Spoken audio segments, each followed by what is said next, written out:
नमस्ते दोस्तों। आज हम एक बार फिर से हमारे वफादार और प्यारे पालतू दोस्तों के बारे में जानेंगे। ये जानवर हमारे जीवन में खुशियां भर देते हैं। चलिए आज 20 ऐसे ही दोस्तों के बारे में कुछ नया सीखते हैं। ये है बच्चों कैट। कैट को हिंदी में बिल्ली कहते हैं। ये ऊंचाई से गिरने पर भी खुद को संतुलित कर सकती है। ये है बच्चों काऊ। काऊ को हिंदी में गाय कहते हैं।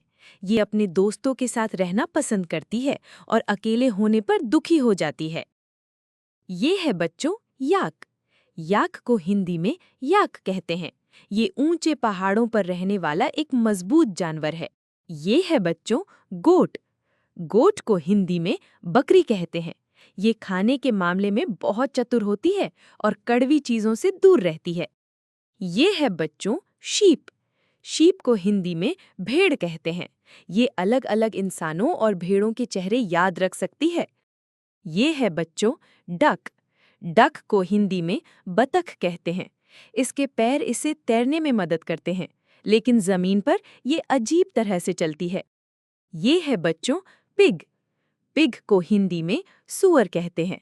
ये इंसानों की तरह सर्वभक्षी होता है, यानी फल, सब्जी और मांस दोनों खाता है। ये है बच्चों पैरट। पैरट को हिंदी में तोता कहते हैं। ये अपने पंजों से चीजों को पकड़ सकता है। ये है बच्चों पिजन। पिजन को हिंदी में कबूतर कहते हैं। ये बहुत अच्छा नेविगेटर होता है और सैकड़ों मील दूर से भी घर लौट सकता है। ये है बच्चों बफलो। बफलो को हिंदी में भैंस कहते हैं। ये गर्मी से बचने के लिए पानी में डूबे रहना पसंद करती है। हमारे ये दोस्त कितने अनोखे हैं, है ना? अगर आप भी मेरी बात से सहमत हैं, तो वीडियो को लाइक करें और हमारे चैनल को सब्सक्राइब करें ताकि हम साथ में और भी सीखते रहें। ये है बच्चों डॉग। डॉग को हिंदी में कुत्ता कहते हैं।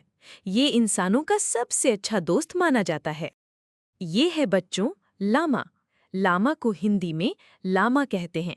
ये एक बहुत ही सामाजिक जानवर है और झुंड में रहना पसंद करता है। ये है बच्चों हॉर्स। हॉर्स को हिंदी में घोड़ा कहते हैं। ये अपनी भावनाओं को अपने कानों से व्यक्त करता है। ये है बच्चों हैन। हैन को हिंदी में मुर्गी कहते हैं। ये सूरज की रोशनी देखकर अंडे देती है। ये है बच्चों रैबिट। रैबिट को हिंदी में खरगोश कहते हैं। ये अपनी खुशी व्यक्त करने के लिए कूदता और दौड़ता है। ये है बच्चों अल्पाका। अल्पाका को हिंदी में अल्पाका कहते हैं। ये बहुत ही सौम्य और शर्मीले स्वभाव का होता है। ये है बच्चों हैमस्टर। हैमस्टर को हिंदी में हैमस्टर कहते हैं। ये अपने गालों में अपने शरीर के वजन के बराबर खाना जमा कर सकता है। ये है बच्चों फिश। फिश को हिंदी में मछली कहते हैं। ये पानी में तैरते हुए सोती है। ये है बच्चों कैमल। कैमल को हिंदी में ऊंट कहते हैं। ये रेगिस्तान में रहने के लिए पूरी तरह से अनुकूलित है। ये है बच्चों डोंकी।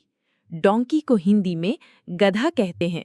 ये बहुत ही विश्वसनीय और मेहनती जानवर है।